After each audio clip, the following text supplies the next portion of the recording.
Hey, next step people, just thought I'd do a quick video, give you an update on the subdivision. So, yeah, it's been a while.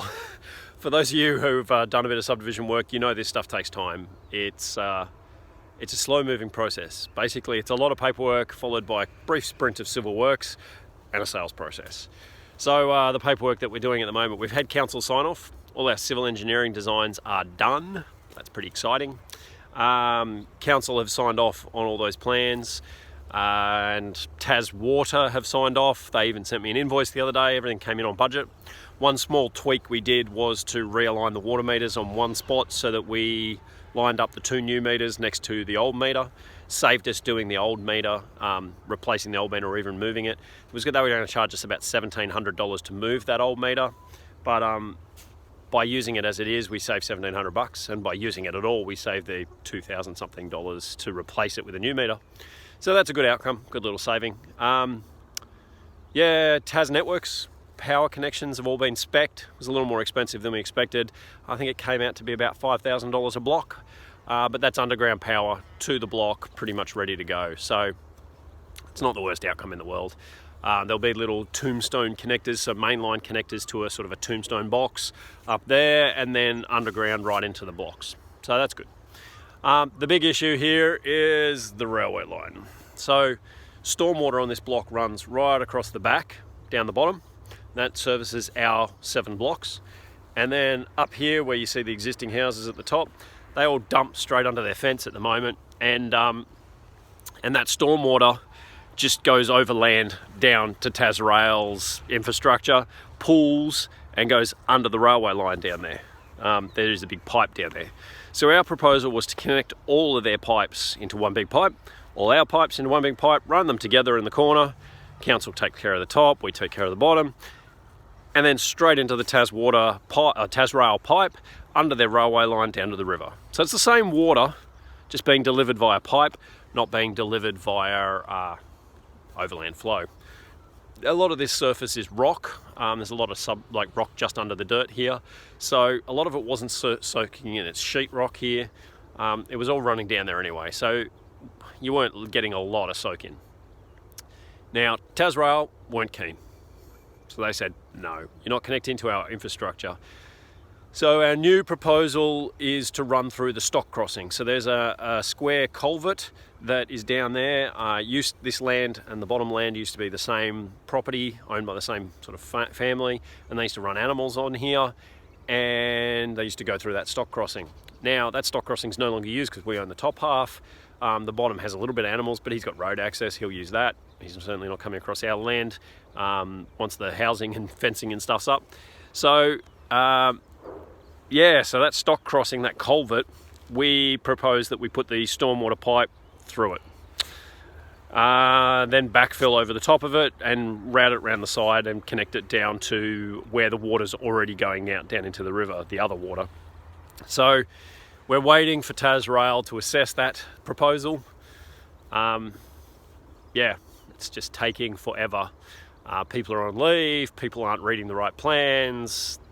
TasRail's attitude, they've had some damage to their infrastructure by unmanaged water, and their attitude is just no, first time, which is actually counterproductive when you think about it, because if someone's engaging with you and talking to you about how best to handle stormwater and water interacting with their asset, engaging will get you a far better outcome than saying no.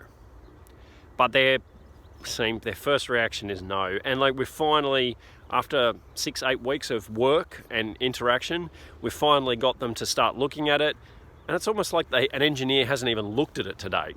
So anyway, it's a bit annoying. What else can I say?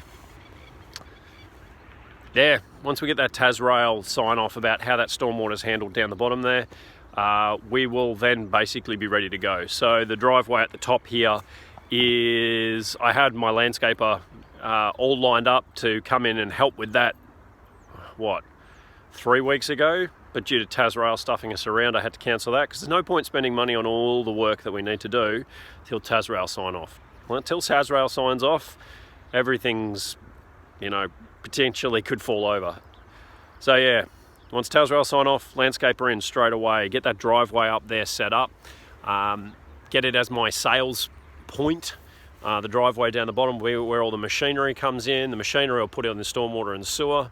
TasWater are ready to go. I had a call from one of their contractors yesterday just asking me questions about the plan, clarifying things, which is good. I mean, it means they're pretty much ready to pull the trigger. So there's about $20-something thousand in TasWater fees to connect sewer and water, but that'll be in pretty quick. And then there's who knows how much in stormwater. Stormwater is where the really big cost is here. Our pipe down the bottom is long, almost 200 meters. Yeah, I'm trying to remember exactly, but it's bloody long. Yeah, it looks like about 200 meters just looking at eyeballing it. So it's pretty long. There's a lot of fill over the top of it, a little bit of cutting into rock, and a lot of pits to put in, get the gradients all right. So that's where the cost is. But really, a civil contractor will have it in a week.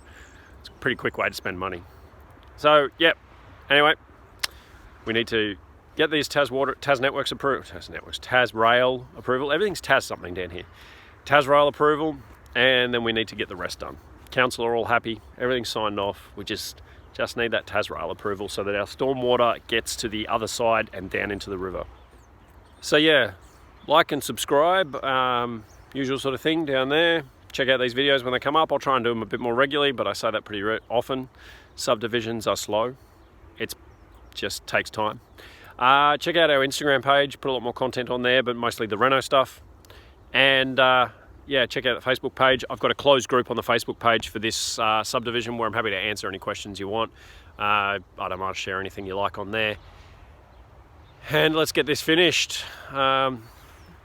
This block at the end here, basically from where that tall tree is down to the bottom, planning to keep that for myself, and we'll move the family out here is what we're talking about at the moment. The idea is we'll be lower cost lifestyle here, not quite debt free, but closer. Smaller house, bigger garden, less time spent away from the home and a bit more time with the kids and with the family, and try and rebalance the life a little bit. I've been super busy for the last probably 18 months, and a lot of that busyness, while self-inflicted, has not been under my control. I kind of set a whole lot of things in motion and they have to be finished. So I'm smashing that through at the moment. By the end of this year though, I should have at least one, if not two projects finished. This one, I'd love to see this on the market by the end of the year, but realistically I think it's going to be January, February at this stage. Depending on, we might score a civil contractor really quick. But once this one's done and that's sort of sorted, we'll start to simplify my life a little bit and rebalance the priorities. Yeah, take it easy people, have a good one.